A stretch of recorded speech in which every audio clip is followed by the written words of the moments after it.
Hello, നമസ്കാരം. Jose Kachippally official ചാനലിലേക്ക് സ്വാഗതം. പിറകെ ഓടിയാൽ നിങ്ങൾക്ക് പണത്തെ കീഴടക്കാൻ കഴിയുമോ? ഒരിക്കലുമില്ല. നിങ്ങൾ ഓടി ഓടി തളരുക എന്നത് മാത്രമേ മിച്ചമുണ്ടാവുള്ളൂ. കാരണം പണം ഒരിക്കലും പിടിതരില്ല. നിങ്ങൾക്ക് പണത്തെ കീഴടക്കണമെങ്കിൽ പണത്തെ ആകർഷിപ്പിക്കണം.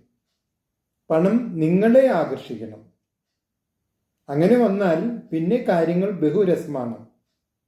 നിങ്ങൾ എവിടെ പോയാലും നിങ്ങൾ പണത്തെക്കുറിച്ച് ഓർക്കുകയേ വേണ്ട. പക്ഷേ പണം അവിടെ കൃത്യമായി ഹാജരുണ്ടാവും, നിങ്ങളുടെ കൂടെ എവിടെയും എപ്പോഴും. നിങ്ങളുടെ അഭിപ്രായങ്ങളും നിർദ്ദേശങ്ങളും അറിയിക്കുക. നിങ്ങൾ ഈ ചാനൽ ഇഷ്ടപ്പെടുന്നുണ്ടെങ്കിൽ ലൈക്ക് ചെയ്യുക, സബ്സ്ക്രൈബ് ചെയ്യുക, എല്ലാവർക്കും ഷെയർ ചെയ്യുക.